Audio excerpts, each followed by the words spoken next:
Now give yourself a round of applause for being out there. So we don't have a PA system. Normally, I can override anybody who's in here. But unfortunately, we don't have the system today.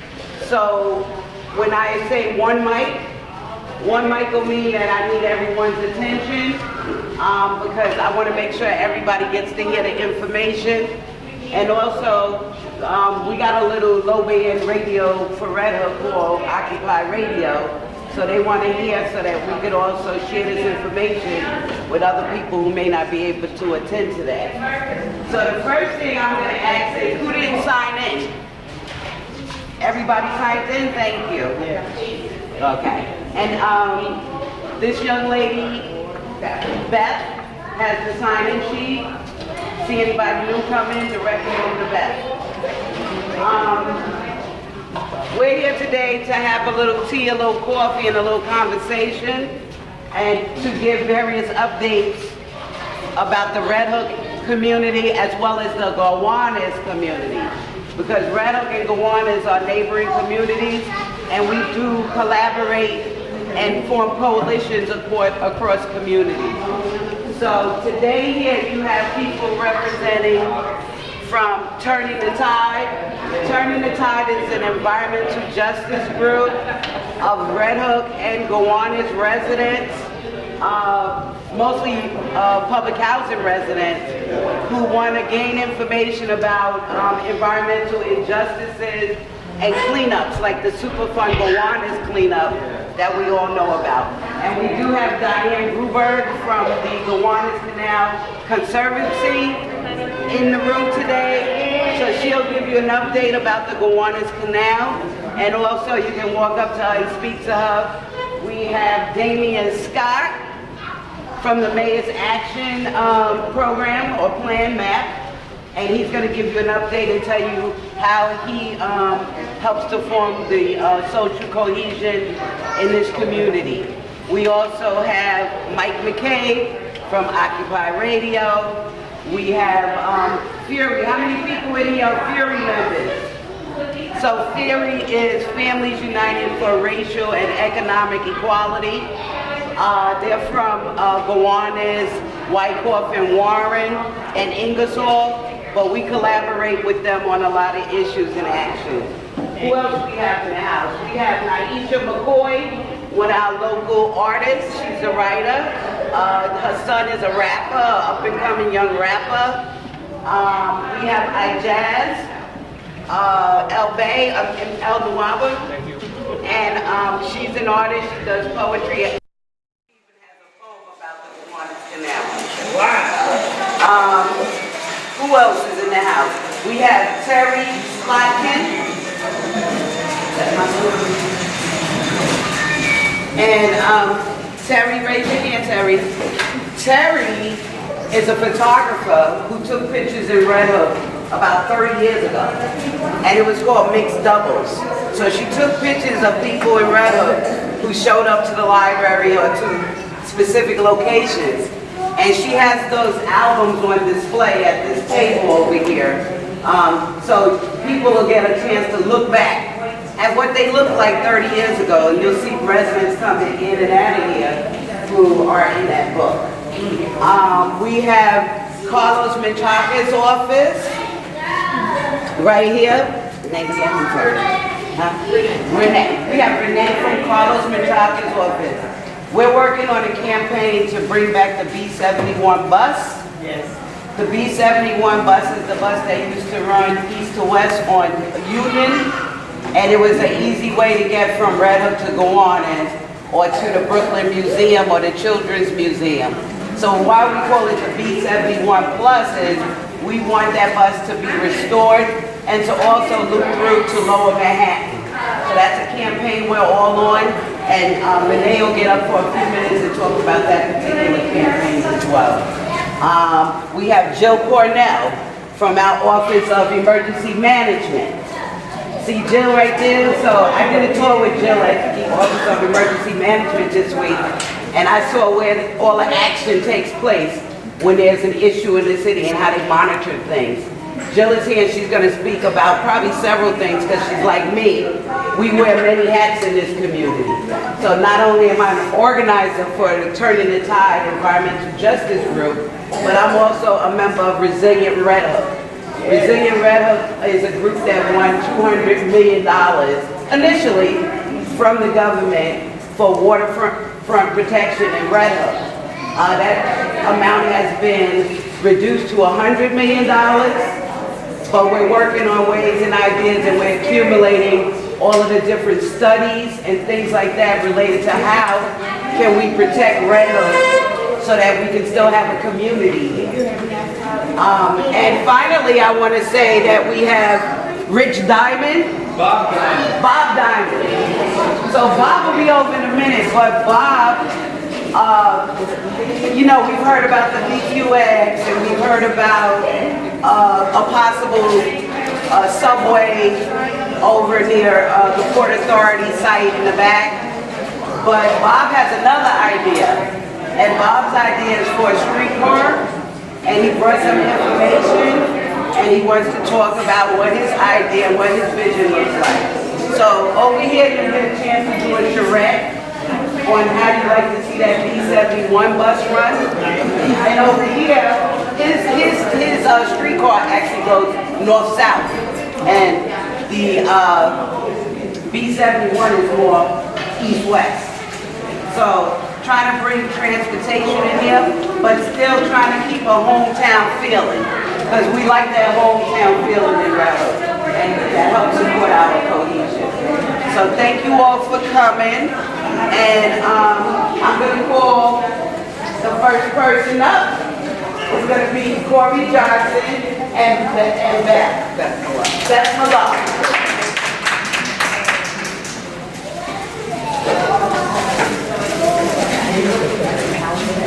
Hello, my name is Corey Johnson, and I'm a Sustainability and Resiliency Program Associate at the Center for New York City Neighborhoods, an organization that promotes and protects affordable home ownership across New York City. We offer programs for foreclosure, mortgage loans, scam prevention, coastal communities, and home rehabilitation and retrofitting. I will be speaking with you today about coastal communities and retrofitting, as we are currently expanding our Flood Help NY program and providing resources to aid community members in high-risk flood zones. Flood Help NY is a program for all New Yorkers. We offer resources for homeowners, tenants, and NYCHA residents. Flood Help NY helps with flood risk, flood insurance, and retrofitting options. On the topic of flood insurance, it is required for areas considered at high risk of flooding. Please note that homeowners insurance nor renters insurance covers flooding. If you live in a high-risk flood zone, don't delay with purchasing your insurance. There is a 30-day processing period for flood insurance policies to take effect. You cannot wait until the next storm to get insured. Our website, floodhelpny.org, offers flood insurance estimates based on the address as well as tips to lower your flood insurance costs. You can also apply online for the home resiliency assessment. The assessment, you can get a free elevation certificate, a free customized resiliency plan, and a free consultation with a flood insurance and housing expert to advise you on your flood insurance and mitigation options. Our resiliency assessment will be conducted by a team of engineers and surveyors who will come to your home and measure and assess all areas of the property. This assessment will take a maximum of 2 hours.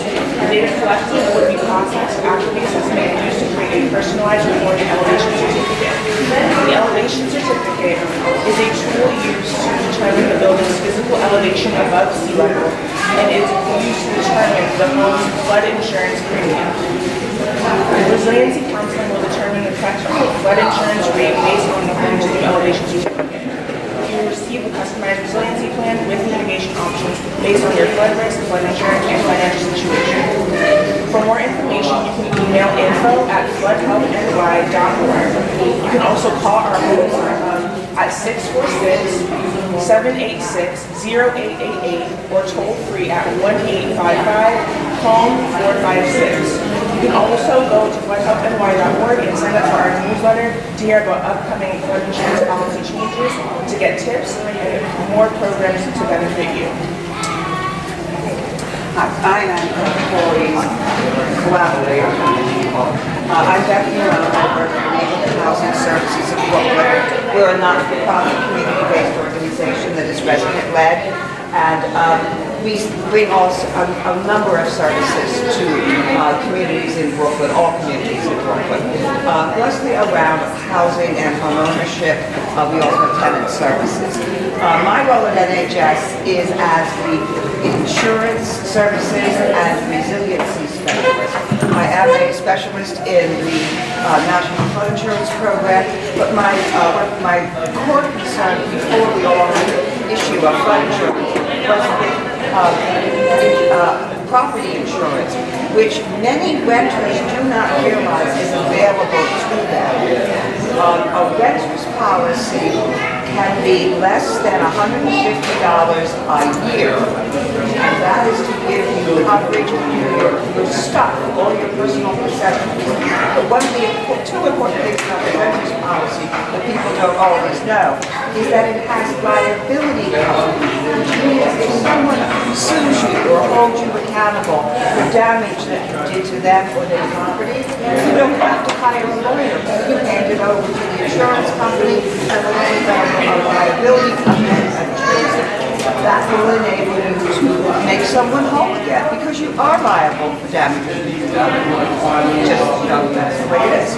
The other important thing for renters insurance is that you have what's called a loss of use coverage, which means if your apartment cannot be occupied because of an event covered by the policy, like a fire, or like those buildings in the Lower East Side a couple of years ago that exploded, there were 100 families left on the sidewalk because their buildings were down.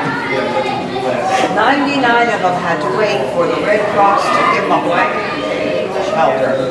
One family had renter's insurance. They checked into a hotel, and the first thing they did was pull their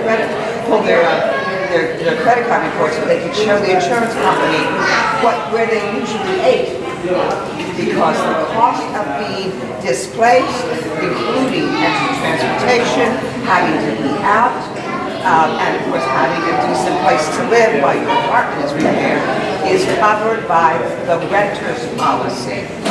Okay? Does anybody here have a renter's policy? You do. Yay! Good for you. Why did you get it? What? After Sandy. Yeah, after Sandy. A lot of people find out after the fact that this kind of coverage is available. So again, if you want more information, you can always contact me at nhs.brooklyn.org,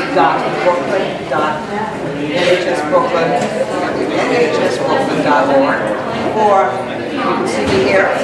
And again, I'll be working for those who are homeowners on this home resiliency. Yes? Paperwork so we can keep it as something we can, move forward to. Oh, one thing. Anything you have. Oh, okay. We have information about the home resiliency audit. We're happy to let you have as many out of the flood of New York. In terms of the renters issues, I didn't bring anything with me. You give me your name and contact. I will make sure you get.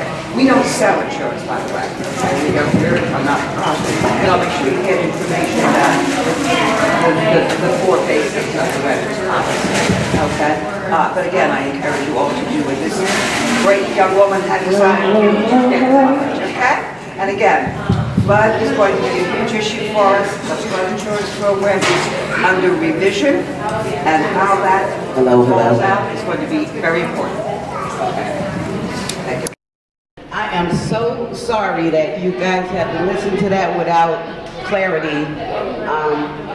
Hopefully you got the information. We had a little problem with the PA system. Oh, I think they heard me. You guys heard me? Let's give Beth and Corey a round of applause for that. And next we're going to have Jill Cornell come up and speak. Hey everybody, thanks for having me. My name's Jill Cornell, and I work for the New York City Emergency Management. Anybody here familiar with NYC Emergency Management? Everyone? Good, that's excellent. I'm going to just talk really briefly. We have a whole suite of tools. The operative word besides emergency is free. Free resources. I'll say now, I had my young lady here in the front row just turn her head around when I said the word free. Free resources and free training for your community group, your house of worship, school groups, parent association. We even have a special program for kids about preparedness. And it features the My Emergency Plan, which I have copies of in the back. We bring it, you just sign up for the program, we bring everything, we send it to your location and do a free training for everyone.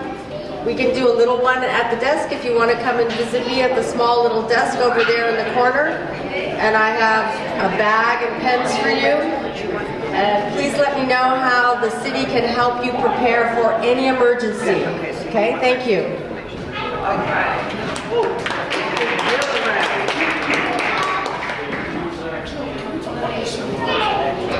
I can talk about the CERT teams. Well, thank you. What's your name from the Mayor's Action Plan? Damien. What an excellent question. What is CERT? Anybody here a CERT member? Because if I have a CERT member in the room, I'm going to... No. Excellent question, Damien. CERT stands for Certified Emergency Response Team. And these folks are members of the community that volunteer their time and get trained on how to help first responders during emergencies. They're used for fairs, in different areas. They help out with special celebrations like New Year's Eve in Coney Island and Prospect Park. Big fairs that happen out throughout the city over the course of a year. And again, it's a free program. There's extra training on how to prepare your community for all emergencies. And it's a 10-session program that happens now in 5 weeks, so it's pretty manageable. Our next session starts in May in Staten Island, and what we do to respond to the needs of the whole city is to travel around from borough to borough doing these trainings. So our next borough is Staten Island, where the trainings are happening. But we often do them in downtown Brooklyn, not far from here. That usually happens about once a year in downtown Brooklyn, because it's easy for people to get to downtown Brooklyn from lots of different parts of the city. Any other questions about CERT? There's a whole presentation that could be done, but unfortunately I'm not really prepared to do it right now. But that's a great question, and I can also hook people up if you're interested to get more information. And we have a wonderful newsletter for the program that I work on, which is community preparedness. So I know I'm also a trained Ready New York person to do individual preparedness, but my specialty is community preparedness. So if anybody's interested in that, I know that's one of Fury's missions. Please come and see me over by the little round desk there with the yellow bags on it. And I have yellow bags with Ready New York and some pens for you guys to take notes. Thank you.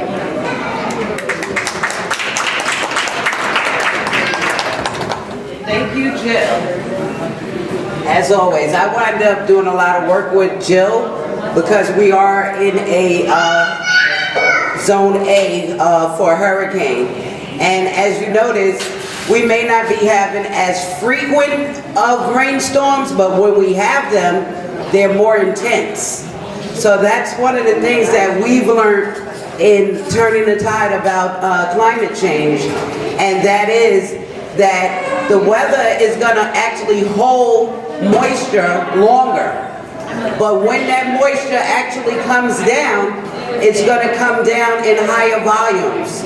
And why that's important to Red Hook and Gowanus is because Red Hook and Gowanus is not only the watershed communities, but the sewershed community as well. So we have to think about how do we keep our waterfront clean?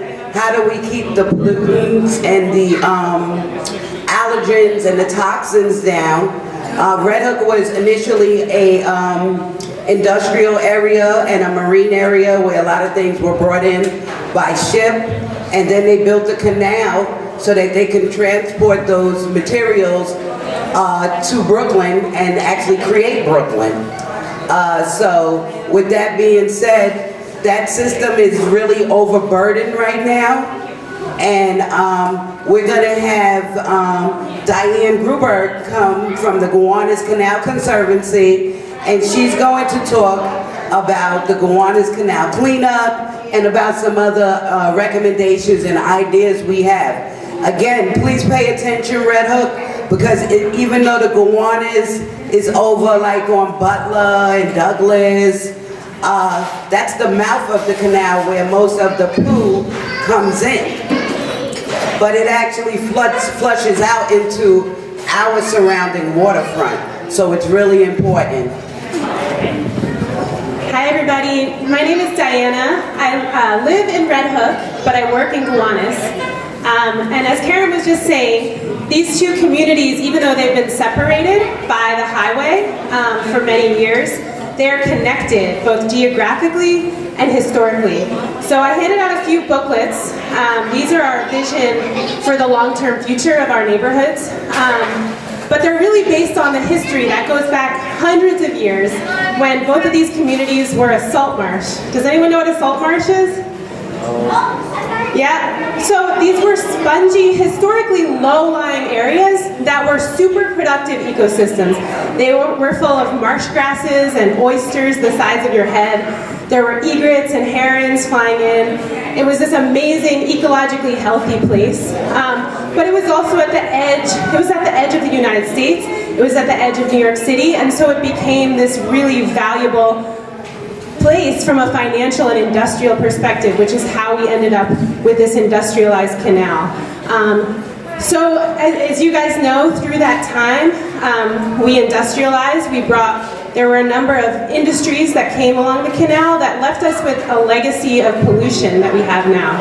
And that includes both the historic pollution, which is coal tar that sits at the bottom of the Gowanus Canal that comes out into the bay where Red Hook is.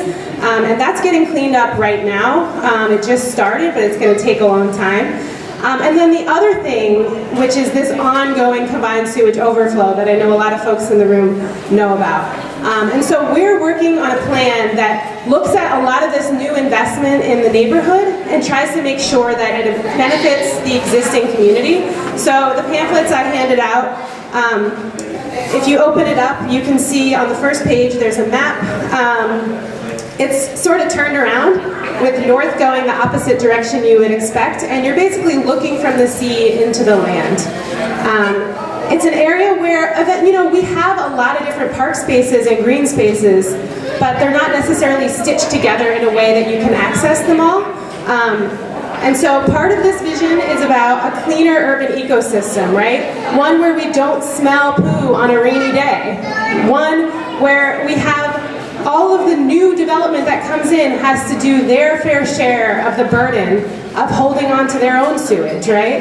It's not just that the people who live right at the bottom next to the canal have to bear the brunt of that. It's also a community connector. So, as I said, I live in Red Hook, I work in Gowanus. Getting between the two isn't the easiest thing, right? If you think about 9th Street where it crosses under the BQE, it's crazy. We need to fix that connection. And I think we are just in the beginning stages of thinking about this. We're still at the identifying problems phase. And so I would love to have a larger charrette with Red Hook and Gowanus communities to think about how do we stitch those places together? Where are those key connection points? It's a network of parks, and it really is going to be a park without borders, a park that bleeds into the communities, where we have street trees that create a cooling effect, right? Like, who's walked up and down like 3rd and 4th Avenue? You know, it is hot. We need trees, and we need to care for those trees.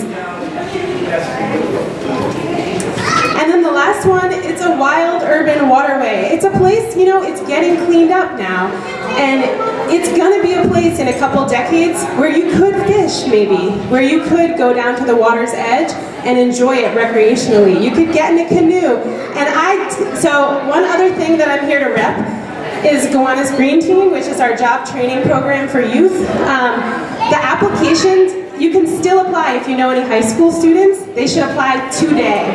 But these are high school kids from this neighborhood engaged in environmental justice. And I took them on canoes last year at the beginning of the summer. I was like, do you guys want to come on canoes with me down the Gowanus Canal and canoe out to Red Hook? And they were like, no way. And I was like, okay, that's fine. I'm not going to force anybody to get in a boat. And then every week they were like, so are we going to go in canoes really? Are we actually going to get in a boat on the canal?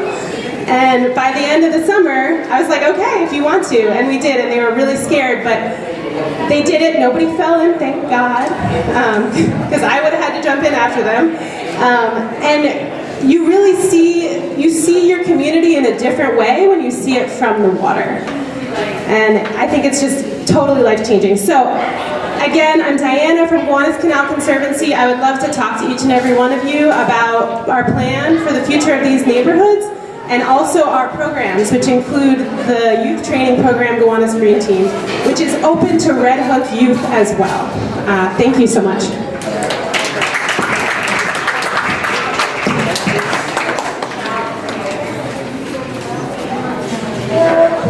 So, was that informative? Yeah. Okay, we learned a lot, right? Give Diana another round of applause. It's really important that we understand our infrastructure around here. When we do have flooding, we want to know the difference between whether we're stepping into rainwater or pool water. It does make a difference, you know? So now I'm going to let Corey do a recap, because that just wasn't fair to her. That the mic wasn't ready when she first got started. And then after that, I'm going to just break off and let Zach, who is another person who wears many hats in our community, I'm going to let Zach speak for a minute in his first hat, which is as a minister. He's just going to bless the room and bless our community, okay? So Corey, come on back up. Give her another round. Encourage our young people. Hi, I'm back. I'm just here to recap the benefits of the Flood Help NY program. So we are providing people help with flood risk, flood insurance, and retrofitting options. And we are offering free home resiliency assessments, free elevation certificates, and free resiliency counseling. So if you're interested in learning about your flood risk, please visit floodhelpny.org. Thank you. But don't forget, we do need flood insurance, even if you're a renter. Sometimes we think because we live in public housing that we're not eligible, because we've been told so long that we're not eligible for this, we're not eligible for that. But times change, that's number one.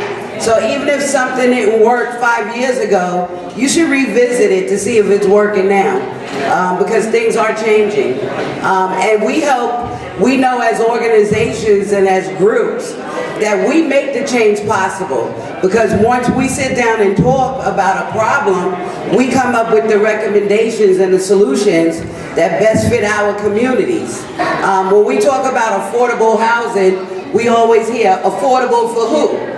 Well, it can be affordable for us, but that means that we have to do our due diligence in filling out the paperwork, letting them know that the amount that they're charging is not affordable to this community, and we need the percentage lowered.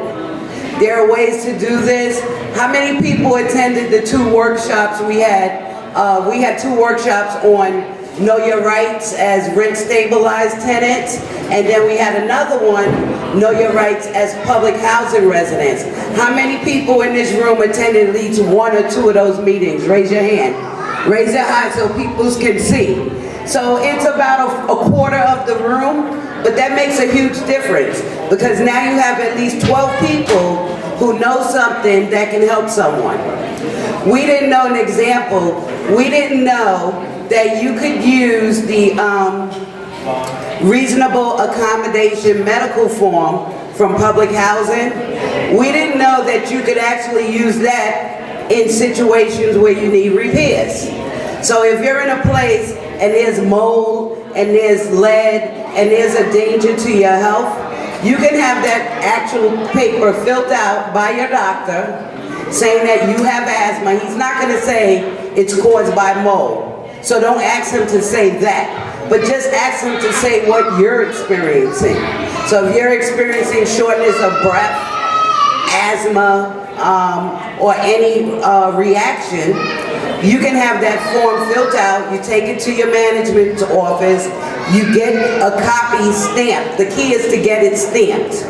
And as the lawyer told us in the meeting, a lot of times they'll take an hour acting like they're looking for their stamp. Well, you wait that hour while they're looking for that stamp, because that's what's going to make the difference for you. So when they don't take care of your situation, you can just then take that paper and call a number that everybody who raised their hand in this room knows that number now. And you can call that number and actually get something done. Maybe put up in a hotel if the apartment is uninhabitable. So we have to fight back by learning what all of the rules and regulations are, and by using our rights. So thank you for that. Now I'm going to ask for Zach to come up and say a few words. Thank you. Everybody give Zach a round of applause. I'm just so honored to be here, and Karen is a champ. Just putting these events on for us to be aware of all the ways in which our community can work together. The first thing I often tell people in these sort of situations is, you can look around and think, well, why isn't this person here, or why aren't more people here, or why aren't people showing up these things? I stopped caring about that a long time ago, because what I tell people in these meetings is, if we're grateful for the people that were here, and then we remember that we all have influence in the friendships that we go out with to invite more people into these opportunities, that's how these things grow. And so you all know someone, so you've heard the adage, you tell someone and they tell someone, they tell someone, right? So if we can just all remember that the information that is most important to us and the information that has most piqued our interest, someone else who's not here will be really interested to find that information, right? So don't leave it on Karen or someone else to say, well, I really hope they find that out. Take that information to them.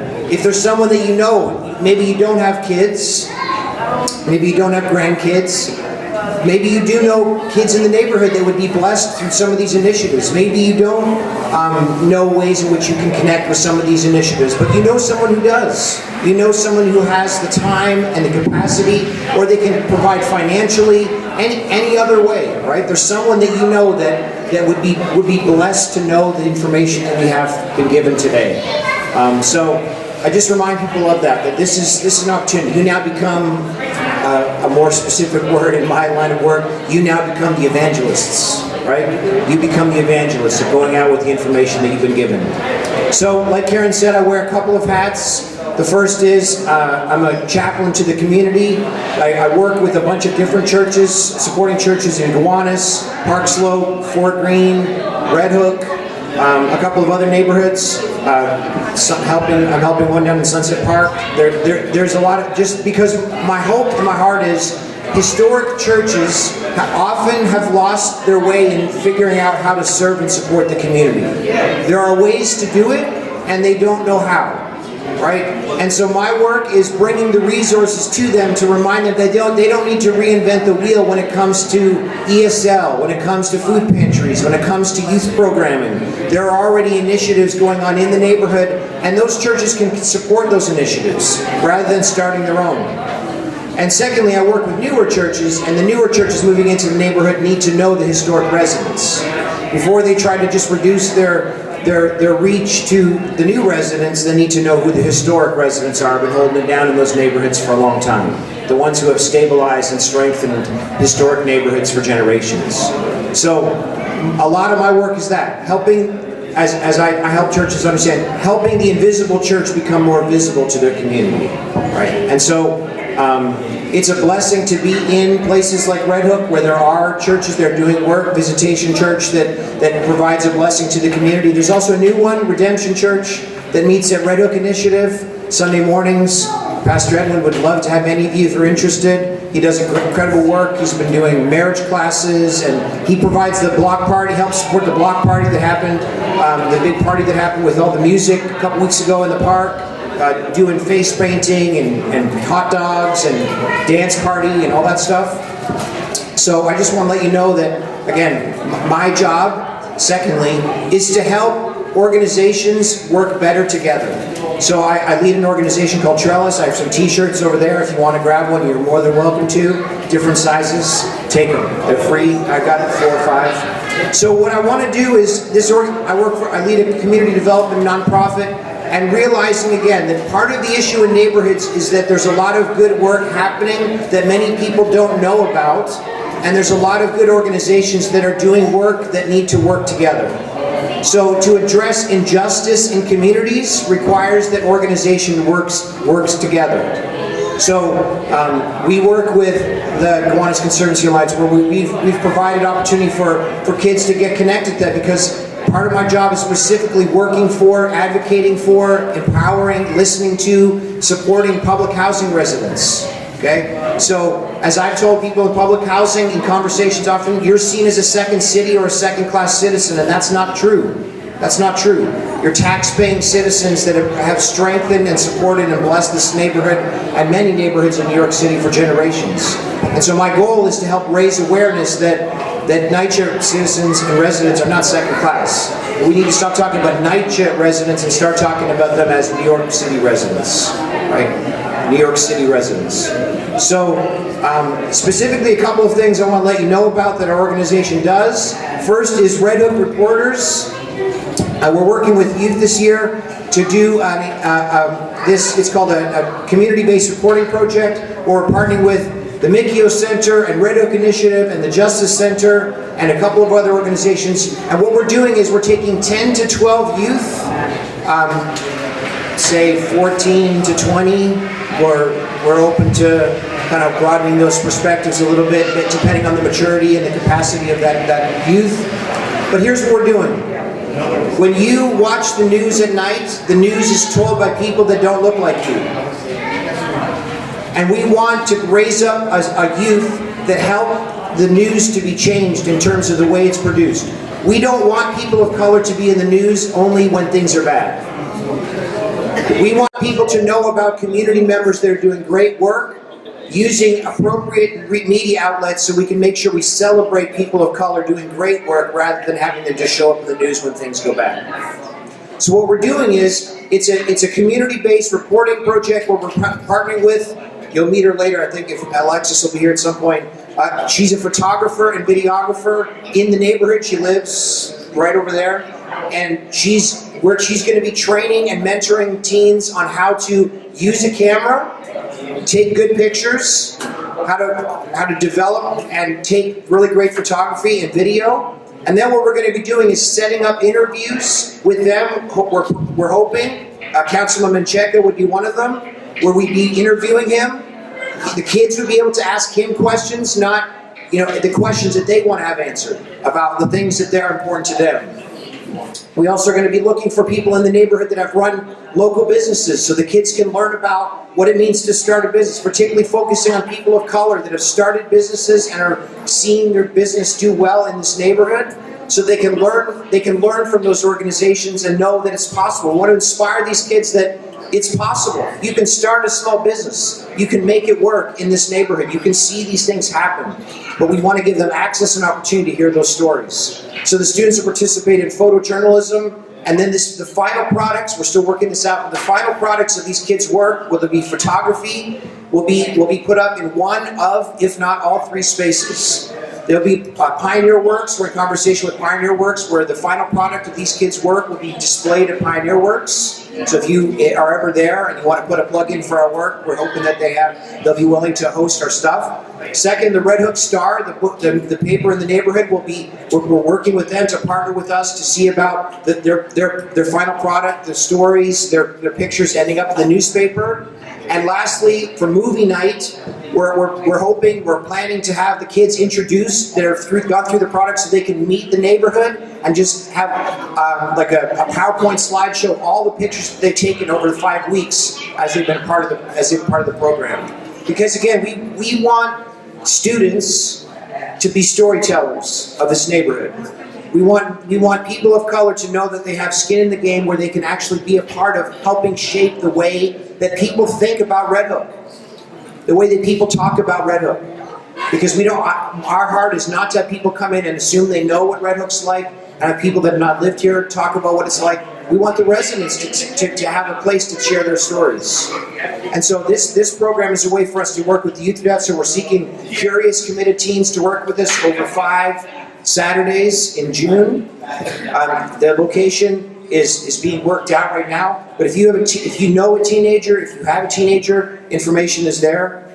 And then I just have a bunch of other information. We're working on our Community Heroes Project right now in Fort Greene, which if you have friends in Fort Greene, we'll have information about that, where we're, again, seeking to find residents who are doing great work every day that often goes unnoticed by the rest of the city, but in that community, people know who they are. And they celebrate them and they recognize them. And so it's a public art display where we're taking banners that'll be displayed in Commodore Barry Park and Fort Greene Park over the next year. And we do this in every neighborhood we're invited.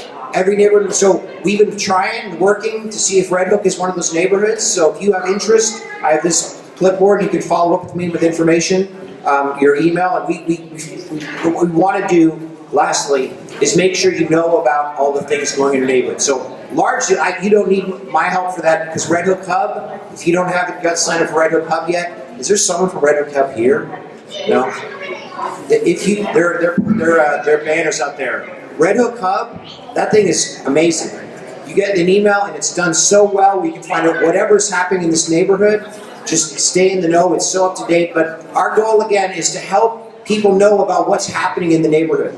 Because and I know that Karen thinks this, and I know that many of you that do organizing work, you organize a meeting and then someone shows up like a week, you talk to them a week later and say, oh, man, I wish I'd known about that. I wish I'd known that had happened. So my organization, what we try and do is be an information broker house where we send out emails and Facebook and all those ways, in all the ways we can, to make sure that neighborhoods know what's going on in their neighborhood so they can participate, support, strengthen the neighborhood through what's happening. So I'm around. Karen knows me. I have business cards, sign-ups, all that stuff. So if you have more questions and stuff, I'm glad to talk to you. But I am just so glad this is happening, because it's amazing that you all have taken time just to be around, to hear what's happening in your neighborhood. And again, there's great stuff happening in Red Hook that you can support and work with, and I'm just glad to be a part of it. So thank you, Karen. Thank you. Can you give Zach a round of applause? You know, Zach is a really good ally, and for him to be the neighborhood preacher, he's not judgmental, and I like that. You know, because I don't need any judgment. I judge myself enough, you know. So thank you, Zach, for being such a kind and a dedicated person, not only to Red Hook, but to Gowanus and Whitecroft as well. Give him another round, because we love Zach. So now I'm going to turn it over to, you ready? To Carlos Menchaca's office. And her name is Renee, or Renee is her name, and she'll speak to you about what she does here. And take a few minutes, because Okay, well, I'll actually be brief. Hearing a lot of talking today, but my name is Renee. I want to introduce myself. I'm a community-based planner, and I just joined Councilman Menchaca's team to just do planning and land use issues, because there's a lot going on the waterfront in Red Hook, in Sunset Park, and so that's all I'm going to be doing. And I started 3 weeks ago. One of the first things I wanted to do was get involved in transportation in Red Hook, because I'm hearing that not enough service for people in the neighborhood. And there's this B71 campaign that's been happening to try to connect Central Brooklyn through Red Hook. And I'm just here to make sure that the voice of people in Red Hook show up to the meeting with the MTA, so they know where this route should be going, where the need is the greatest. So I'm just at that table. I have some maps, I have a few surveys to try to hear, how do you get around right now? Where would you like to be able to connect to? By new buses, or what your thoughts are. So come share your thoughts with me, and I'll try to be the best representative of Red Hook I can in these meetings with the city. If you have any other questions, please come talk to me, and I'm excited to work with you all more in the coming months. Thank you. Awesome. Give Renee a hand. Say thank you. We'd love to see our elected officials come out and support the work that we're doing and the things that really matter to people out here. Just to briefly introduce myself, my name is Damian Scott. I think Karen is running around helping to make sure things are running smoothly. So I just wanted to take a moment just to talk to you guys about the mayor's action plan for neighborhood safety. Oftentimes what you'll hear is that Red Hook is a map site. Red Hook is a map site. You might hear it when you're talking with the NYPD, you might hear it when you're talking with NYCHA, you might hear about it from different other city organizations like HRA or DFTA. They're constantly saying, Red Hook is a NYCHA map site. Red Hook is a mayor's action plan site. What does that mean? The mayor's action plan for neighborhood safety is something that's actually been going on for quite a while now. It's been a number of different programs, but it actually is an opportunity for the mayor to find ways to target neighborhoods in the city that have had the highest volume of violent crimes, but it also to see not just violent crime as being a contributing factor, but overall quality of life. So whether there are high risk factors, whether there's major issues with property management or developments, and we know Red Hook is one of the communities that's been damaged drastically from Sandy, but we also know that there's a lot of other things that are going on that we need to be concerned about. Some of them may be health issues, environmental concerns, as we're talking with resilient Red Hook and all the different waterways, Gowanus Canal. But how does that impact you when you have mold in your apartment? How does that impact you when you put in tickets for leaks? We know that we have the Sandy recovery work that's happening right now in Red Hook, where we're, thank you. Too much, right? That's good? Thank you for the feedback. So that's love. So we know that in Red Hook right now we're doing the roofs. And there's a large project that's going on where we're restoring and there's going to be resurfacing of the streets and lifting and elevating the walkways so that we can be prepared for the future. But we also need to work with the Office of Emergency Management to make sure that we have people that are trained. So how do we do this? One of the things that we're doing is we're creating a team of people that live here in the community. And on the team, we want to have different skill sets present, but we want to have people who live in the community who are looking to see how they can leverage their skill sets and their relationships to help everyone. And so inside of that, we want to have opportunities for people like the people you see sitting here in front of me. So we'll have an intergenerational team, people that are elders, seniors, as well as young people, as well as middle-aged people, people who speak different languages, people who represent the different cultures in the community. So someone that's sitting here today, like John, who's 17, 18, is a member at the Red Hook Initiative, but he's also a young person who comes to TA president meetings. He's also a young person who's interested in seeing how he can be a community organizer in the future. But he's also going to get a chance to work with people like Naisha. And Naisha has done work with all the different nonprofits here in Red Hook. She's worked with councilmen, she's worked with different representatives, she's worked on different initiatives around art and talent. And she's looking to see how she can connect with young people. But not just young people who are interested in art, there are people that are interested in how they can tell their story and maybe even be connectors to the Red Hook reporters. Who knows? The possibilities are endless. But the thing that makes this initiative different is this. And I always want to talk about what the differences are because there's always people talking about coming and doing something. The work that we're doing is giving training and skills to residents of Red Hook. We're giving you expert trainings through workshops. You're getting access to the professionals that are in your city that make decisions so that you can be the decision makers going forward. It's easy to come to a community and put in money and run a program. It's very different to empower the people in that community so they can continue that work far after all the programs have left. Far after all the people who had titles are going on to do other things. You still want the people who have lived in the community for decades, for generations, to be able to transfer those skills to their kids, to their family, to their neighbors, and to the businesses, and to the people that they really care about the most. The new people who come in, the people who move out, they take those skills with them wherever they go. So the goal is that through this initiative, we're not just another program. We're an opportunity to build a group of people who live in the neighborhood who will then carry this work forward much, much further into the future. Then our mayor will be here and some of our other elected officials as well. So if you have any questions, if you have even thoughts about like, hey, how come this isn't happening in Gowanus? I'm open to hearing those types of discussions because this is a very small group that's only serving 15 sites. But it's something to say that we can't prove and show there's a need to expand and to build on it. But we also want to make sure that we are successful and that we give it the time and the attention and the resources that it needs where it is right now. So we're not looking to replace the elected officials, we're not looking to replace the community board, we're not looking to compete, we're looking to collaborate, but we're looking to do it with the people who live in the community. Is that cool? I know I said a whole lot.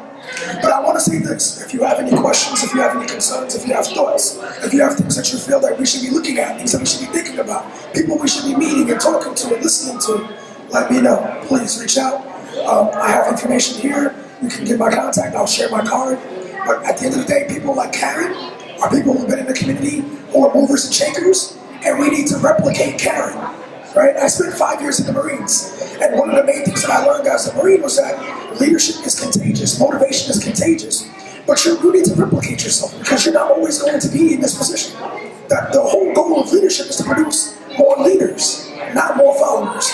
So we need to replicate Karen, and that's why we're here today to support her event. That's why she's a part of our stakeholder team here in Red Hook, but it's also the reason why we want to have young people in the room who can see what she's doing, who can learn to shadow her, who can learn to pick up on what she does, meet the people that she's meeting, so that when the day comes to pass the torch, there's someone to pass it to, and we're not starting from ground zero.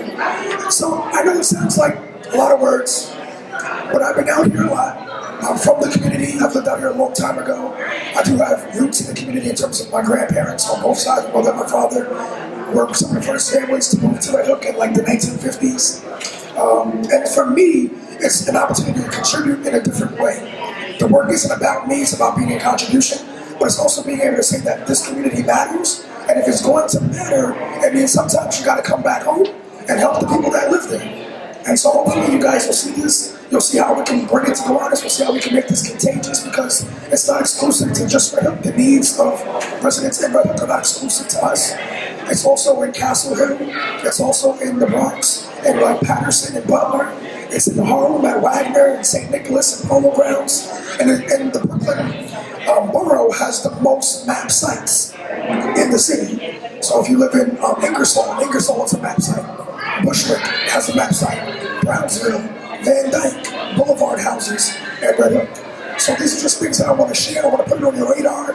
If you haven't heard about it from the PSA, if you haven't heard about it from Nature, if you haven't heard about it from some of the different city agencies, this is a map site. So one of the things that we're doing is, say for summer youth employment, every young person on a map site that applies for summer youth is guaranteed a summer job this summer. So we want to make sure that we follow through. We've actually doubled and tripled the number of young people that have been able to get jobs through summer youth over the last couple of years. We want to continue this because employment is a factor in community and public safety. We know that education is a factor in public safety. We know that health is a factor in public safety. We know that environment, even just the way that your environment is designed, matters in public safety.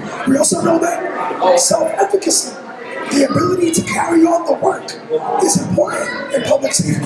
So being able to say, listen, I have a problem, I don't only have to call the property manager, I don't only have to call the NYPD, I can call a neighbor, I can call a friend, and we can work together in our community to help to start to work on things collaboratively with other agencies and parties that exist. Is that fair? If you don't say anything, I'll keep talking. Is that fair? Yes. All right, thank you. Thank you so much. Thanks, sir. Thank you, Damien. So Damien's going to be an asset to this community because of his dedication to the community and to what he does. So we embrace passion in this community. Good, bad, or ugly, we like passion. One thing about Red Hook and Gowan is we're pretty feisty. I have to say that, but that's a good thing. I'd rather have a bird with wings and I'm able to clip them than a bird with no wings who can never fly. So you guys are really important to me, and I do this because of you guys inspiring me. And as you know, we work together a lot, and I try to maintain whatever the quid pro is. So if you guys say no infill, I say no infill. If you guys say you need more jobs or training, I ask for more jobs and training. Now I'm going to allow Elise. Elise is someone I met a couple of years ago in Red Hook, and she also is very passionate about what she does. And because of that passion, she found her space in Red Hook. So I'm going to let her talk about what she does here. You're welcome. Hi everybody, my name is Elise, as Dawn introduced me. It's nice to see you all here today. It's so awesome to see so many people here participating and listening and talking about issues that are huge for this community. I've been a long-time resident of Red Hook, and over the past few years I've taken more time to spend time volunteering at the library, and I have a background in pharmaceutical communications, which I have taken and applied to starting some health and nutrition programs. We started the Red Hook Diabetes Education Program that we meet about once a month here in the library. Today we are rebooting a program that I started with the library called the Red Hook Eats Its Greens. It's a nutrition program talking about healthy food, access to healthy food, and making plans for healthy eating. So we are going to do a really quick session over in the back room. I'm not trying to pull anyone away from this meeting. This is a really important meeting. But if you're interested, you can pop in at any time. We've got flyers, we've got handouts, we've got information, because we have a lot of future meetings happening. We're going to do this session again this Thursday, April 26th here, 6 p.m. to 8 p.m. We try to meet one session on the weekend, one session during the week to fit with people's schedules. But what we're really interested in is creating materials and programs that are useful to people. It's not to talk about what I want to talk about, because it's about what we want to talk about when it comes to accessing food. I know a conversation that happens a lot is that we need more food resources. I know the Fine Fair closed. Are we going to get another grocery store? Are we going to get more access to food? So those are some of the conversations that we know have to happen. And again, I'm so excited to see everyone here today. So if you want more information, we'll be over in that back room. There's handouts, there's future meetings. And again, thank you so much for giving me the time to come up and say hello. Thanks.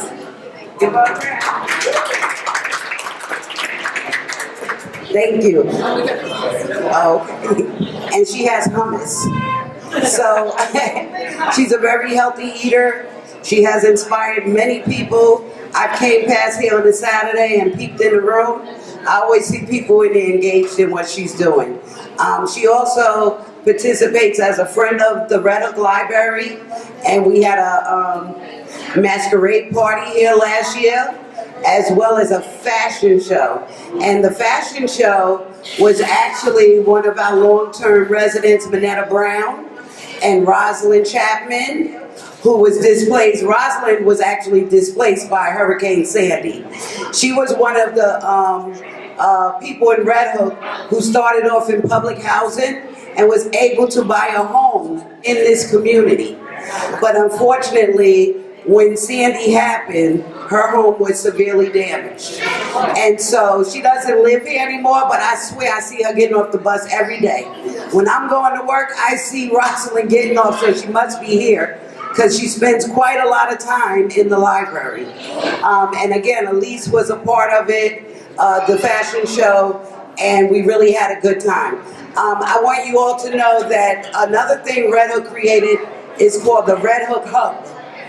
So the Red Hook Hub is on Facebook. You can look up Red Hook Hub, and you'll find our weekly or monthly calendar on there, so that you'll see the different events that we do and the different stuff that we're engaged in. In case you want to join us, you're always welcome to come to this community and join us. Now, since Elise was talking about diabetes and eating healthy, how many people out here feel we have like a supermarket shortage in Red Hook? Raise your hand.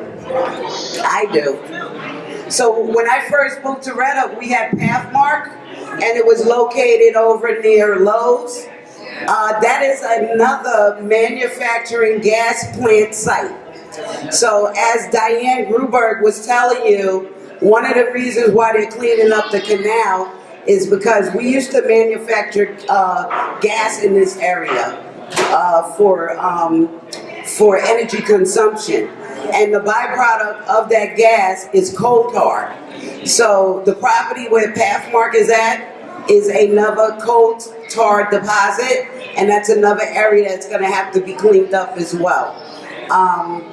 With that being said, we don't have enough food around here. I have a problem sometimes, and I work actually affording food in this area. There are things missing like fish markets and things like that. So we had a forum in Red Hook a couple of months ago, I think about 2 months ago, with the local leaders. Can anybody with the local leaders group raise your hand really high? So Red Hook, if you look around, has local leaders. The Red Hook local leaders was brought out of the Sandy event as well. Red Hook was able to train 200 young people, young men, women, to do first aid, to be activated if we have an emergency. They know where the food supplies are, they know where medical supplies are, and they know how to activate and actually help this community out. So they held a forum, and we actually started talking about what are the major concerns in Red Hook, and one of the major concerns that keeps coming up is food. So with that being said, I'm going to turn this mic over to a dear friend of mine, a woman who is a real activist in this community. I never did a campaign with anybody until I campaigned with her for Bernie Sanders. But I'm going to introduce you to Carmen Humboldt and give her a round of applause. Thank you. Thank you so much. I just heard a gentleman speaking about what the neighborhood can do for themselves. And what I'm proposing is something we can do by ourselves. It's the Red Hook Food Co-op. We are beginning this idea. The idea has been floating around. Actually, the two people who came up is Victoria Hidchenko and me, Karen Hobart.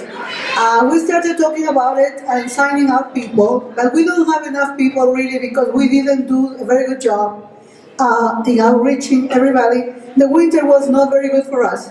So now that spring is coming, we are hoping to have a meeting in May.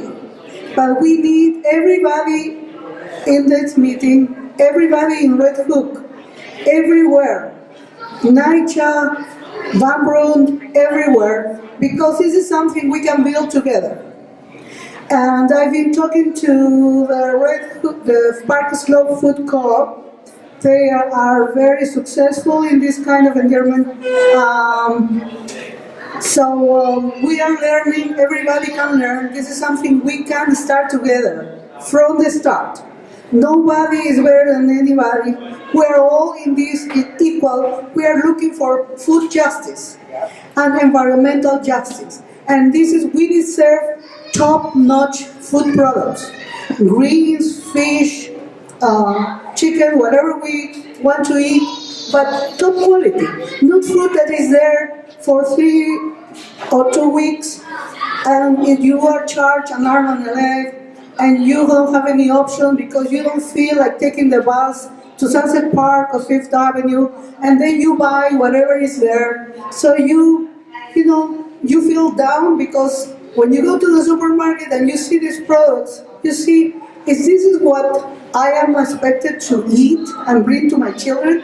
So we really have hope, and I will distribute these flyers. And please sign up the sign-in sheet that I have, and let's do this together. Please, we are in this together. Red Hook together. Thank you so much.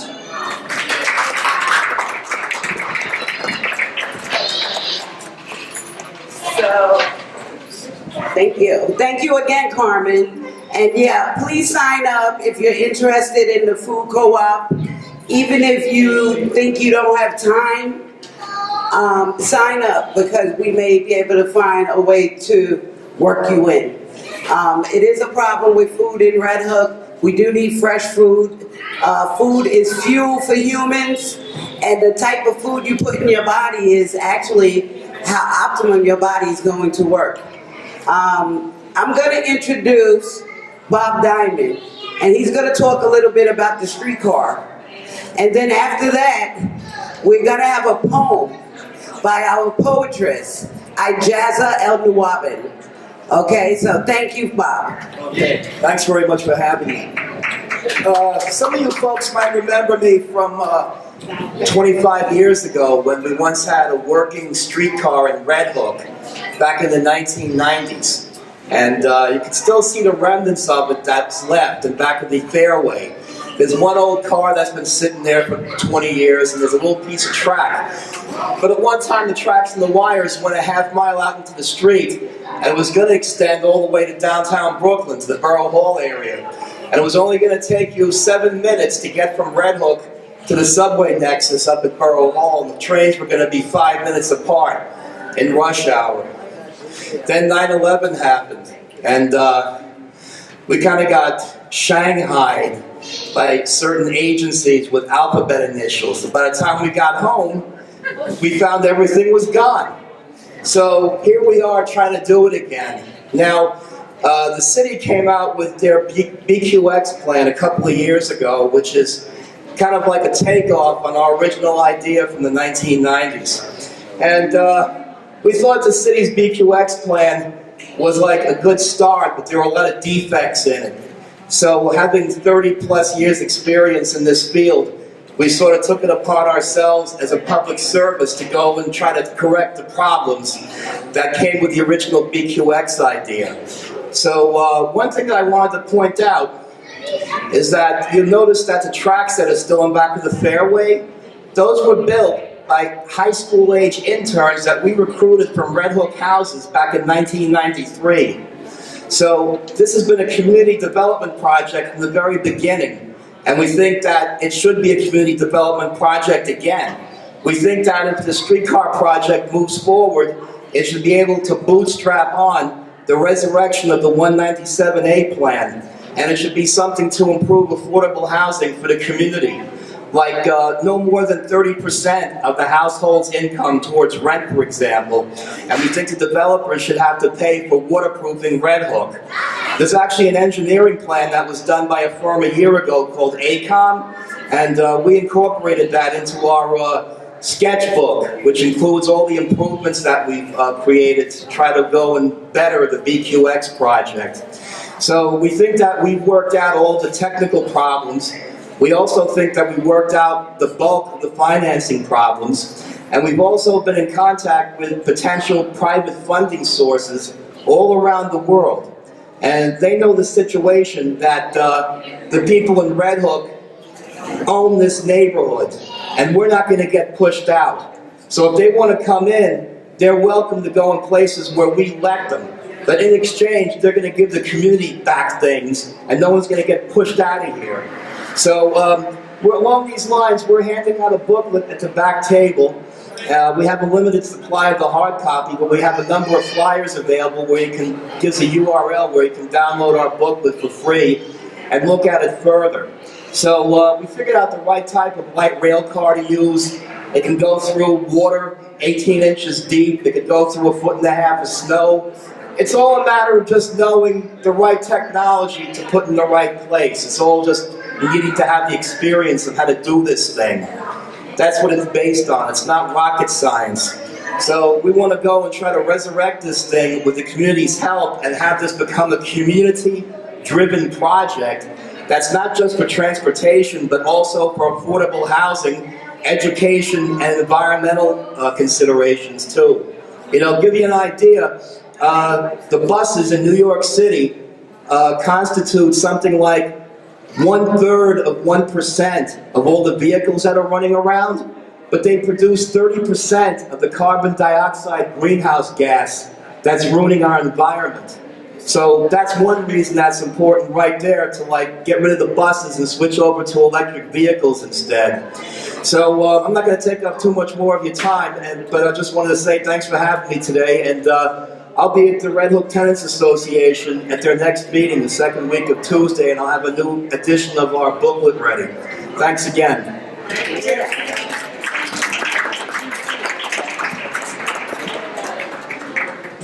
So when it comes to transportation in Red Hook, there are different ideas. Some we like, some we don't like. But we just can't stick our head into the sand and ignore it. Because when we don't take possession and sit at the table to make the decisions, then the decisions are made for you. So that was the reason for me to bring Mr. Diamond in, because he has another idea. You know, so Port Authority has an idea, the mayor has an idea, and the community has an idea. And speaking about ideas, Red Hook was the first community back in the 90s. Red Hook came up with something called the 197A plan. The 197A plan was a community plan to change this industrial manufacturing community into mixed use. So out of all of the things that they asked for, they received 30% of their ask. Now imagine if they didn't ask for anything. If they didn't ask for anything, we might have had a situation where DCP, Department of City Planning, just showed up one day and said, hey, we want to rezone your neighborhood. And that's really happening now. You know, we were visioning our community back in the 90s, so we took that chance to come up with this plan. That plan is in this library as a reference. And I do want to say that one of the things I want to see come out of this today is, if you look around the library, you might see like a little space with some flowers on it, and they're actually displaying something. It could be English as second language. It could be the fact that they have a GED professor who comes here on Saturdays. So what me and the librarian over here talked about was dedicating a table for Red Hook community updates. So any information regarding the $500 million that New York City Housing Authority has to upgrade the public housing campus, that information is going to be deposited in this library at a dedicated table. Any information about the waterfront will be deposited at that table. Any links to feasibility studies, if somebody wanted to know what is the vision for Red Hook, they will be able to see that here. And hopefully we can replicate this in Gowanus as well. So the next person I'm going to call on is Henrietta Perkins. She's a local resident, and she wants to talk to you about transportation. So give her a round of applause. And then I said a Jazz was coming next. She thought she was slick. She thought I forgot her, but she's next. Thank you, Karen. You're welcome. I'm glad to be here too. I know y'all know about this, so I'm not going to waste too much time. It's about the B71, bringing it back to Brooklyn, to wherever it's going to end up. It's better than the BQX that will take away your cars, and there's no parking, and we have no space for that big thing. This is better. Also with Carlos Muchacha, they want to make a route.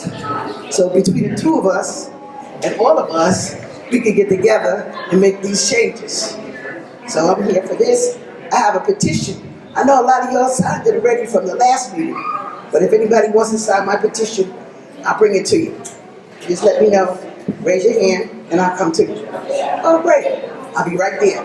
Who's next? Oh yeah, and we having a pop-up shop at the RHI, and I wish all of y'all would come and see the merchandise. It starts at 2. Where's the RHI? 767 Hicks Street. That's Hicks and 9th Street. 767. In fact, y'all can walk there when you leave here. I'm putting y'all out here exactly at 2. I love y'all. Excuse me? Today. On the way out, because y'all live in Gowanus, y'all can walk by there, walk around and see if y'all want anything or buy anything and see what we're doing in our community. Okay? All right. Karen, out. You're welcome. Yeah, so make sure you sign up and get your friends to sign up to support the B71 bus. Next, we got a lot of talent in this room. I want a jazz first, and then I'm going to introduce you to Michael Higgins, who I work with. He is one of the chair people of Fury, and he's going to talk to you about Fury. I love Fury. He's an organizer. But Fury did a political education workshop that I went to, and it was so funny because when I got there, they had these little tiny paper bags on the table, and they were sealed. And I was dying to know what was inside of the bag, you know? So they engaged me like right there at the door. I'm like, I'm sitting down because I want to know what's in this bag. So when we opened up the bag, I had a little tiny chicken, and I had a little bag of potatoes, and I think I had some lettuce. And the person next to me had a big bag of potatoes, but he didn't have a chicken. And everybody had all of these different little items, right? So we took a dice, and you know, we were set up in tables like we're set up now. So we took the dice and we rolled the dice, and the person with the highest number became the king of that table. And then we all had to pay the king something, either your chicken or your potatoes, for his army and for his protection. And then that table would roll the dice against the next table. And this is how I learned about capitalism from Fury. And that was really powerful for me because in New York, we multitask a lot and we do things really fast. And I've learned a long time ago, some people learn things really easily through school academics, but other people grab it through life experience or through hands-on. So Fury really let me know how powerful hands-on work is, because that was a quick, hour where we left there understanding capitalism. So again, I encourage people to share, network with each other. That's what this is about today. It's not just about listening to me or listening to other people, but actually leaving here with a new phone number and a new connection in life. Because that's how I got to where I'm at today. I'm a networker. I remember what people do. I remember what people like. And when the chance comes for me to connect them, it comes back to my mind. Oh, that person likes doing this. I'm going to connect them with this person who does that. And that's what it's about, connecting each other and connecting a frequency in Red Hook and in Gowanus that's positive and that lets people know they're not just coming in our community and do whatever they want to do, but they will be asked to be good neighbors, whether it's corporations, developers, or the person next door. We ask for them to be a good neighbor when they come into our community. So now I'm going to turn the mic over to a jazz us. You thought I forgot, right? And with poetry, I'm going to say one mic, because you really have to listen to poetry to really enjoy it. Thank you. Thank you. Okay, here I am again, y'all. Giving y'all the feelings. This thing work? Yeah, I got it. Everybody hear me? Okay, that means I have the screen. Okay, there you go, there you go. All right, I'm here again to share with you about how we feel about our great community and our area called Gowanus. All right, and this poem, it's a little humorous, but at the same time, it's kind of sad, you know. But I'm gonna read it to you and see how you feel about it. Okay, it's called Our Community Canal. What about the sludge? Sounds like disgusting sewer's grudge. It moves organically and systematically throughout the Gowanus Canal. As our mayor of New York City say, that is a pity. And this city having such a long time problem, is it safe to say the funding is on the way? Our great Gowanus community, you're lovely, connecting link. We love you so adoringly, but you stink. We the people will scream loudly to our city officials, We are the proudest of our community, regardless to this cleanup essentials. Moving slowly under our neighborhood streets, directly under our feet, is mucus and slime and grime and old dead bodies that rotted with time. Hopefully, with fresh water, we'll reverse the order of muck and mortar, alleviating the neighborhood from disastrous contamination, and move on with remediation to save our beautiful land. Hopefully, it is completed before the hits the fan.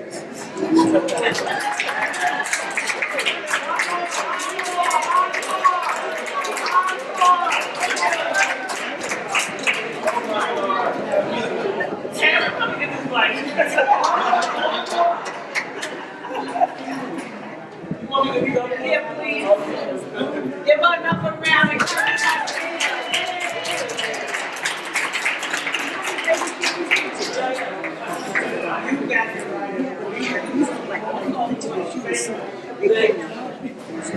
Y'all don't want me to sing.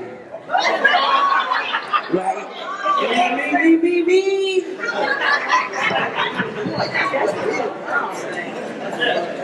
Okay, Karen forced me to do this. All right, this is the first one I made for you guys for Gowanus. And it touches on everyone, everywhere, that's, whether it's here in our community and everywhere else, everybody going through a struggle with water and problems with water.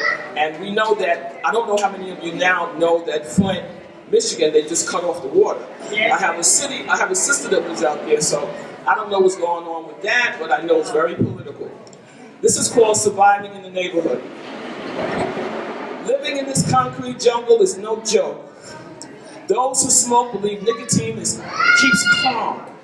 keeping calm. But they're wrong. Everyone is sick of being ill, searching to and fro for the freedom pill.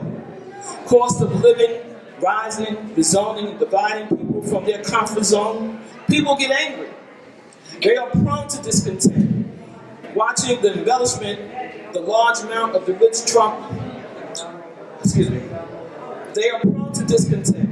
Watching the embellishment, the large amount of the rich Trump towers moving in and wiping us out, this is certainly what it's all about.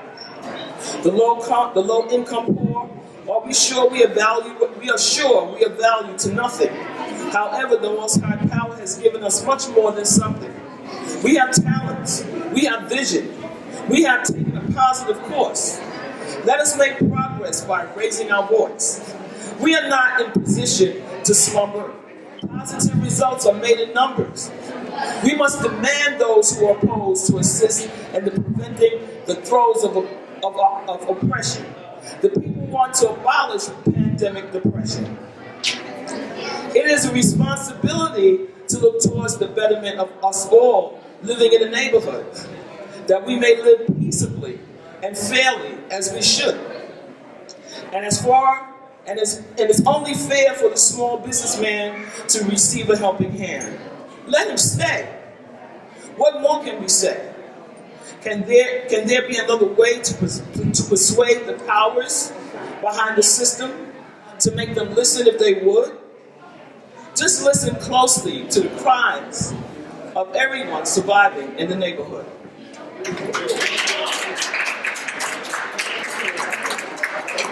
You got any more? Thank you so much, Ajaz.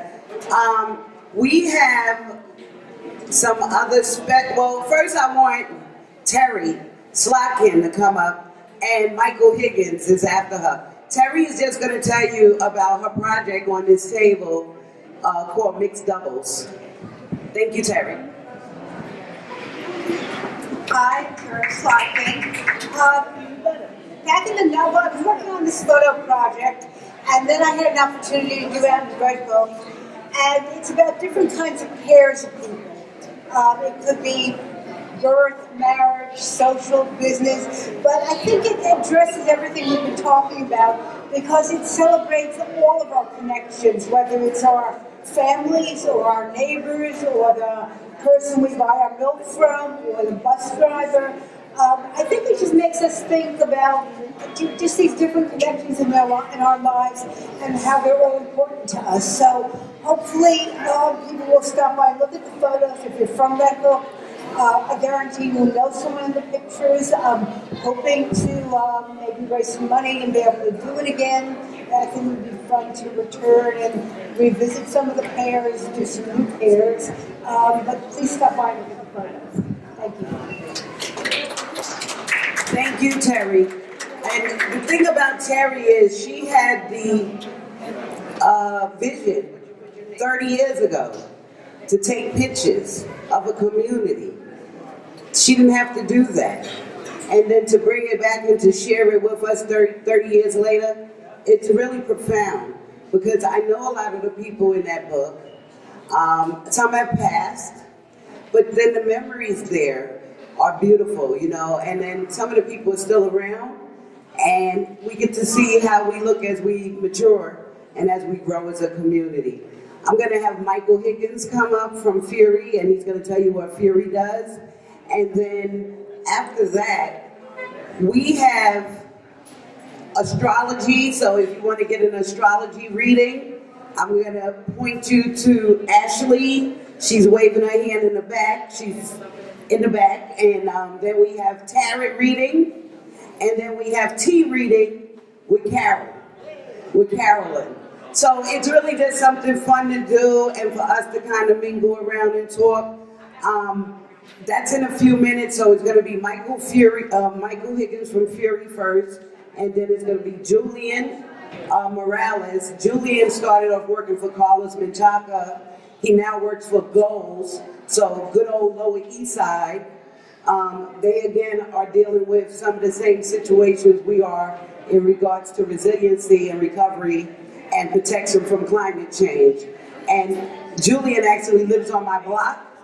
And when he first started working in organizing, I was like, who are you? I don't know you. I know everybody on my block. I don't know you. Who are you? And then I saw his mom and dad, and that's who I know. I know his mother and father first and foremost. But Julian winds up being a really good ally and a person that really knows how to organize and do things in Red Hook, and I'm really proud of him as well. So Michael from Fury, thank you. Give him a round, y'all. Y'all can clap louder for Michael than that. Thank you again for having me. Let's give a shout out and applause for Karen for putting this together. The hostess with the mostest, right? So my name is Michael. I'm an organizer for an organization called Fury, Families United for Racial and Economic Equality. My office is up on Atlantic. We do work down in Kiwanis and up in Fort Greene. Good to see some people I haven't seen in a while. How you doing, Karen? So I'm here just to mostly push one of the things that Fury's put together for next Saturday. And I'm actually doing it with Julian, so I'm glad he's here. He gives a little more clarity if I miss anything. But I'll put this flyer up. Right, so this flyer is for a forum, which is going to be next week, September 28th. We're having it in Manhattan at Governor Hospital, Lower East Side. And this forum is going to be about Next Gen NYCHA. So people know Next Gen roughly. Do people know what Next Gen NYCHA is, or should I explain that a little bit? So let's go back a bit. So when de Blasio was elected, he nominated Shola Olatoye as the chairperson for NYCHA. She recently resigned a couple weeks ago. But when she first got into office, she created this plan for the fiscal sustainability of the Housing Authority for the next 10 years. And she called it Next Gen NYCHA, right? And so one of the parts of Next Gen NYCHA, and some people remember it from the Bloomberg administration, was to put buildings within public housing developments across the city to raise revenue for the housing authority's, capital needs, right? Right now, it hasn't been released by the authority, but they're saying that the housing authority, New York City Housing Authority, NYCHA needs $25 billion to make all the repairs across all the buildings it owns, right? And that's a huge daunting number, and it's not coming from the federal government, not while Trump is in office, right? And so they wanted to have this plan to figure out, okay, if we know that we're getting less and less money from the federal government, we're not necessarily getting all that much money from the state government. The city's giving a little here, a little there, but this is outside of the city's budget. How are we going to raise that money to make repairs and make sure people stay healthy and safe in their homes?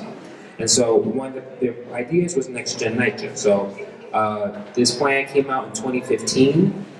There have been about, I would say, half a dozen to a dozen or so different developments across the city that have been scheduled to receive new buildings. Some of these are affordable buildings according to HPD, but we know that affordable housing, if you ever put in for a lottery, affordable housing prices are different from NYCHA prices, right? And so one of the conversations that we are having, Fury having with some of the residents at Wyckoff Gardens, which is in Gowanus, some of your neighbors who are actually going to get 2 buildings as a part of this process, and other developments across the city, is that how do we make sure that if people want this, because unfortunately a lot of these developments are finding out, through their tenant associations or just through, through mainstream news, that there's going to be a building or 2 in their backyard, and they're not really having much other say, in that process. How does this happen in a way that people actually get something out of these new buildings, whether if they want to move into these buildings, or they have, a child or a grandchild that can move into these, brand new apartments, and making sure that, if NYCHA is saying that certain repairs are going to be done for these new buildings, that the repairs are done, what people want done, the repairs are done in a speedy fashion, so we don't have brand new buildings and crumbling buildings next to each other. And that this is a democratic and transparent process where, developers aren't just making money on the side, behind closed doors, while we're saying that this is this is being done in the sake of, keeping public housing in this city up and running, right? And so this is really, I guess, the basis of this conversation. So if you guys want to join me, I have some flyers with me. So this is going to be next week, April 28th.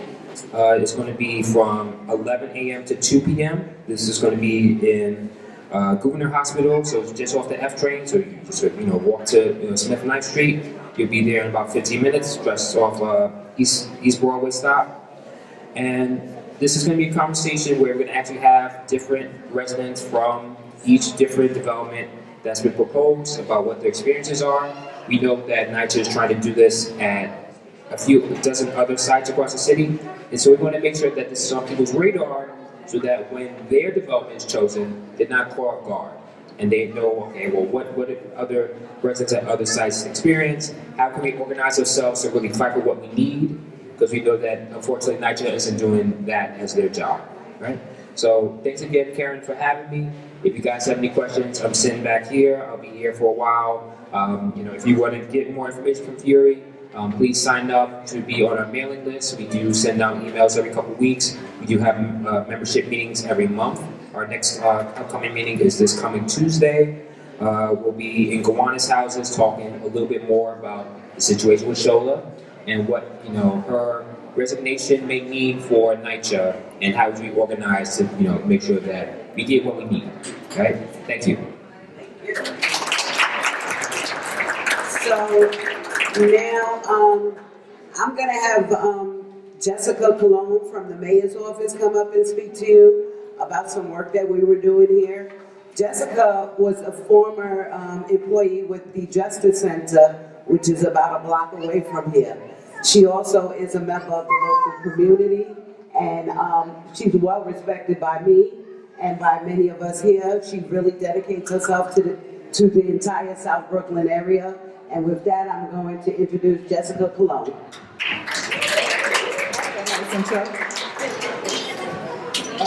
Hi everyone, my name's Jessica Cologne. I'm from the New York City Mayor's Office of Recovery and Resiliency.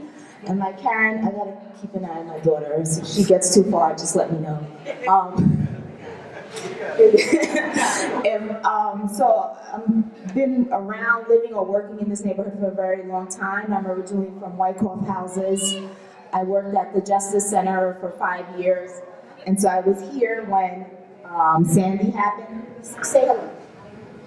You want to just say hello? All right. So when Sandy happened, I was here, and that really inspired me to change a bit of the work that I was doing, which was focused on criminal justice reform. And I found that we really have to start preparing for climate change as communities and how it impacts us all. So I went to the New York City Mayor's Office of Recovery and Resiliency. And so right now I'm leading the work first with our integrated flood protection system. Some of you may have heard about that. It's trying to build coastal defenses in Red Hook. So we just wrapped up a 2-year study. We're awaiting FEMA to give us the green light to pursue design right now. And if you have questions, I can talk about that. We also wanted to continue this conversation beyond just coastal flood defenses, and we recently hosted at the Red Hook, with the Red Hook Initiative, a resiliency forum. It was back in February, a cold Saturday day, but a lot of people came out, a lot of good ideas came out, and so my office is going through all those ideas now, talking to other agencies to see what are some really good areas of opportunity, other areas we can look at to increase resiliency here in Red Hook. So, all right. I'm really happy to be here, and I think one of the best things y'all can all do to be resilient is events just like this. So for Karen, I mean, just kudos to you. Continuing this conversation, this is the best thing you all can do right now. Thank you very much. Thank you, and thank you to your lovely daughter too. So with that now we have our council member, who I love dearly, Carlos Menchaca. He's a great dancer. He's a great agitator. He's a great advocate.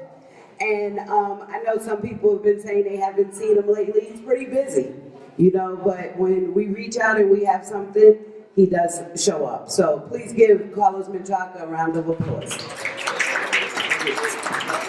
Love you. Buenas tardes, everyone.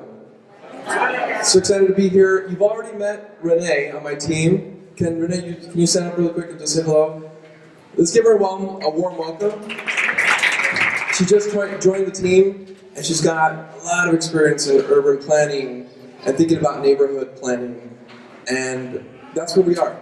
And so I'm really happy here to share the tea and leave with the juice.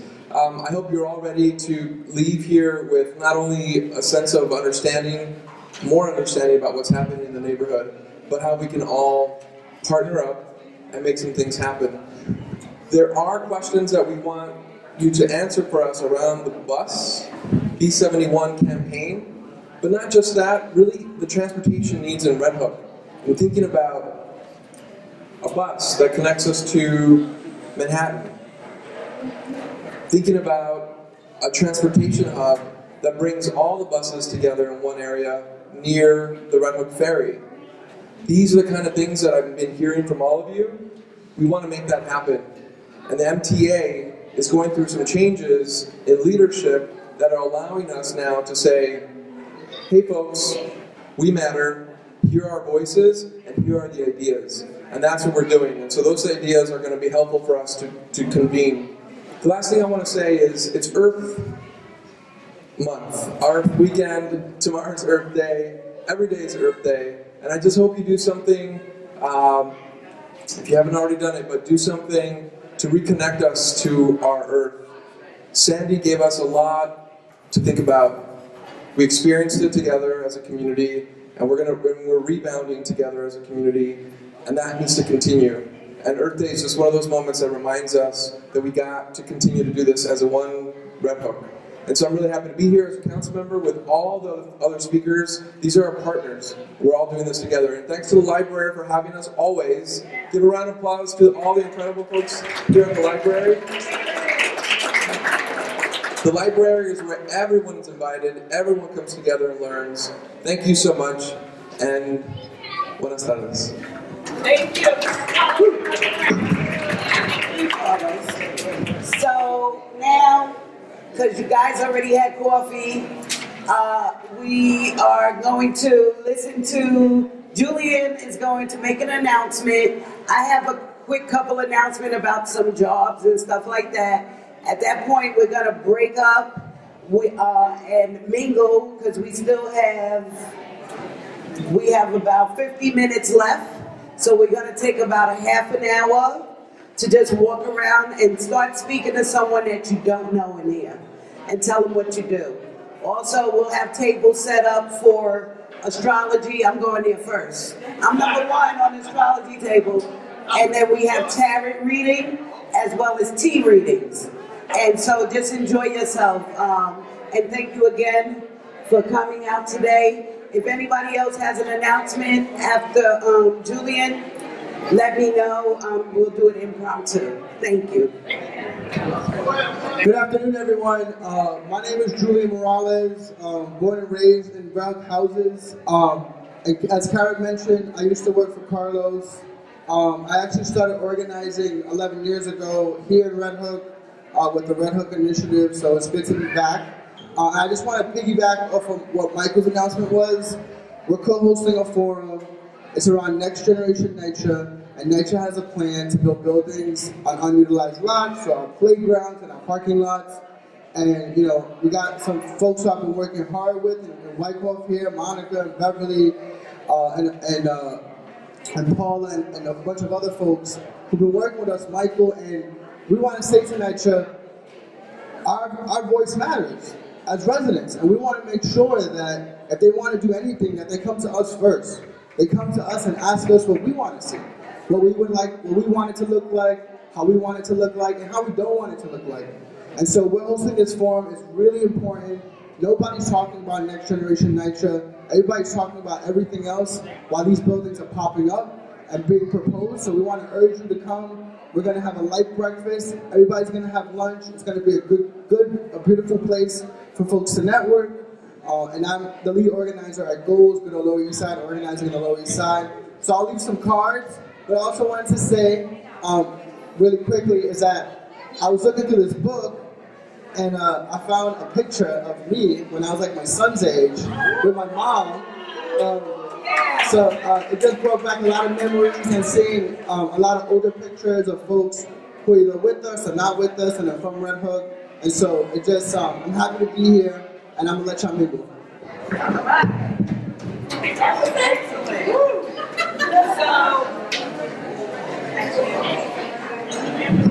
Everybody gets to kind of move around. We have Mike McCabe here. He's from Occupy Radio. I don't know if Mike wants to do a one-on-one with anybody, but if anybody was too shy to come to the mic, but you have something to say, I think you can come over to Mike McCabe right here and do a one-on-one chat with him about what you're doing. Like Naisha, you're a phenomenal writer. Maybe you want to talk about that to Occupy Radio. So in the back table, where's Ashley? Okay, I see Miss Eva over there by Ashley already. So in the back table is the astrology reading. And once y'all get up and start moving, I'm gonna set my girl Day up with the tarot reading. Okay, so I'll set her up.